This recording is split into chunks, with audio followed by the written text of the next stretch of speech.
Na semana passada, o Alexandre iniciou a conversa sobre gravidade, né? O que é de fato a gravidade. Ele acabou, no finalzinho da participação da última quinta-feira, dando uma deixa quando ele mencionava a gravidade sobre o olhar da relatividade do grande Albert Einstein. E é sobre isso que ele vai falar hoje. Boa tarde, Alexandre. Boa tarde, Conrado. Boa tarde a todos. O Einstein, né, provavelmente a figura mais famosa da física, né, se não a mais famosa, né, virou até sinônimo de inteligência, né? Quando alguém faz algo muito inteligente, a gente o intitula logo de Einstein, né? Ele fez diversos trabalhos e contribuições, tanto para a física da cosmologia, quanto para a física do mundo atômico, né? Ele foi que ali meio que influenciou na criação da bomba atômica. Ele não participou, mas ele foi um dos físicos que contribuiu com o conhecimento do funcionamento dos átomos e também ampliou, né, o conhecimento sobre a dinâmica do universo. E foi justamente nessa parte aí, né, numa época, lá nos anos 20, em que digamos assim, as duas áreas as duas grandes áreas do conhecimento da física, que era a mecânica clássica e o eletromagnetismo, duas áreas que estavam bem consolidadas, com experimentos, com conhecimento bem consolidado, onde havia muita tecnologia sendo feita na base desses conhecimentos, encontrava um empecilho, um local onde elas entravam em contradição, né? Porque o eletromagnetismo, né, que é a área lá da parte que envolve a eletricidade e o magnetismo, né, mostrava que os fenômenos envolvendo essas áreas aparentemente não dependiam, né, ou não estavam relacionados com o tempo. E já na mecânica clássica, né, o próprio Newton estabeleceu que o tempo era absoluto, independente do referencial do observador, né, para referenciais inerciais, né? Para quem não lembra o que é referencial inercial, né, lá no ensino médio, é um referencial onde você tem uma velocidade constante, né? Seja parado, né, em repouso, né, e aí a sua velocidade constante é zero, ou seja em movimento, e aí seja qualquer velocidade. Então, que a inteligência de Einstein foi que notar que não existia referenciais, digamos assim, privilegiados, né? E uma das consequências é que o tempo deixa de ser absoluto. Na verdade, o tempo não deixa de ser absoluto, né? Ele mostrou que na natureza o tempo ele não é absoluto, ele se molda conforme o seu referencial, né? A velocidade no seu referencial. E o que isso vai influenciar na gravidade, né? Os físicos pressionando Einstein, né, para ver a relação entre a gravidade, né? Porque o próprio Newton morreu e não conseguiu explicar o que era a gravidade. O próprio Newton não estava satisfeito com o funcionamento da gravidade, né? A explicação do funcionamento desse mecanismo, desse fenômeno. Porque a mecânica diz que para haver força, os corpos precisam interagir. Então havia até as indagações, né? Como é que a Terra sabe, né? Podemos falar assim, né? Porque a Terra não tem, até onde sabemos, não tem vontade própria, né? Mas como é que a Terra sabe aonde é que a Luz está para exercer força gravitacional sobre ela e assim mantê-la em órbita ao seu redor? Da mesma forma, como é que o Sol sabe onde é que a Terra está para exercer força sobre ela e mantê-la em órbita ao seu redor? Como é que a Terra sabe que ao segurar um objeto, né, né, a gente exerce força contra a gravidade para manter esse objeto, mas como é que a Terra sabe que assim que eu deixo de exercer força, ela puxa esse objeto em direção a ela, né? O próprio Newton não conseguiu responder isso, ele não estava satisfeito, embora toda a matemática, toda a mecânica funcionava independente de haver essa explicação ou não. E aí chega Einstein, né, e mostra que o que a gente percebe como força, né, aí para além de outras explicações mais aprofundadas, né, que não vai dar tempo aqui, né, e uma matemática muito pesada envolvida por trás para chegar a essa explicação.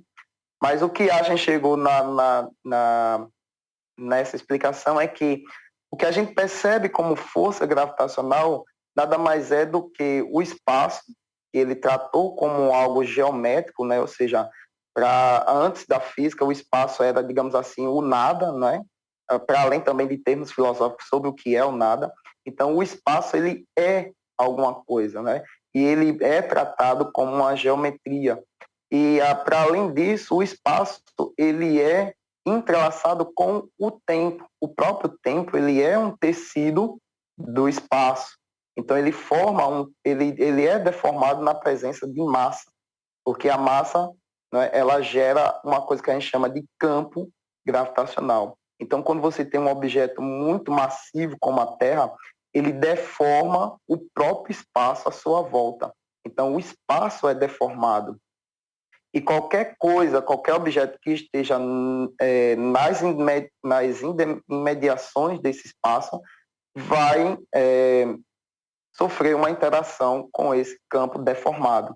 Então, quando a gente diz que um objeto é atraído por outro, né, devido às suas massas, o que acontece de fato é que quando você está na presença de um campo gravitacional, o espaço está tão deformado àquela volta que é o espaço que empurra você em direção ao corpo de maior massa. Então, quando a gente cai em direção à Terra, né, na verdade é o espaço, né, deformado pela grande massa da Terra que empurra o objeto em direção a ela. E assim a mesma coisa acontece para o Sol, para a Lua, para um buraco negro. E aí a aceleração com que você vai em direção a esse objeto, né, vai depender de quão deformado está esse objeto, e o que determina essa deformidade é a própria massa do objeto.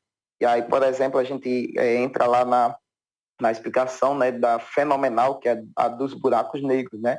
Então, um buraco negro, por exemplo, ele tem tanta massa, mas tanta massa, que a deformidade do espaço em volta dele acaba criando o que a gente chama de poço infinito, né?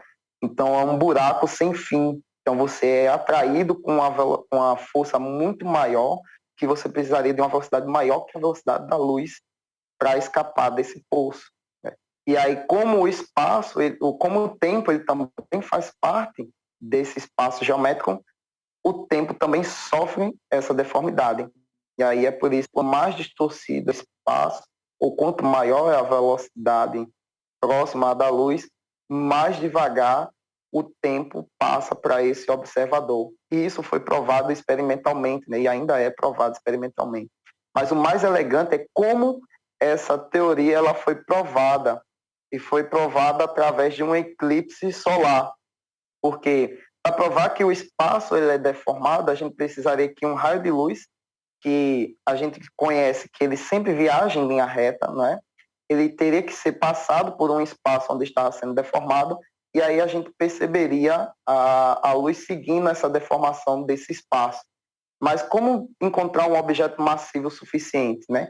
A Einstein mostrou que isso poderia acontecer quando fosse no eclipse solar, porque no eclipse solar você pode ver as estrelas, né? Então, as estrelas ali que estariam por detrás do Sol seriam vistas, quando fotografado o eclipse, seriam vistas na borda exterior do Sol, né? Então, ou seja, a luz que vinha delas por trás do Sol seria desviada pelo espaço deformado ali ao redor do Sol, e você veria estrelas que não deveriam ser vistas.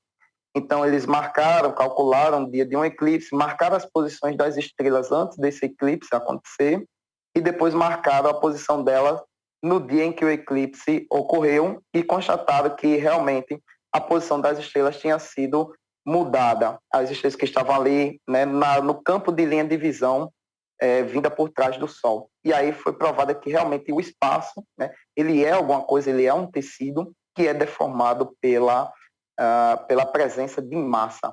E um desses eclipses, onde foi provada a teoria de Einstein, foi aqui observado, né, aqui no Brasil, no Ceará, ali em Sobral. Né?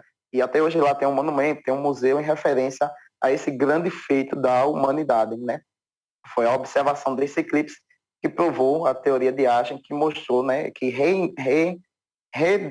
deu uma redescoberta, deu uma renovada na teoria gravitacional. Inclusive, né, deixando a deixa, né, estamos agora em outubro, né? Então, dia 14 de outubro do ano que vem, né? Nós aqui do Nordeste seremos privilegiados por um eclipse solar total, né? Então, vamos estar aqui na faixa de sombra, né? Da Lua, né, que vai cobrir o Sol quase que completamente, né? Então, aí temos aí um ano para poder ver, né? E toda vez que um eclipse desse acontece, os astrônomos e os físicos refazem, né, esse experimento e aí, todas as vezes eles atestam a teoria de Einstein conforme predita lá nos anos 1920.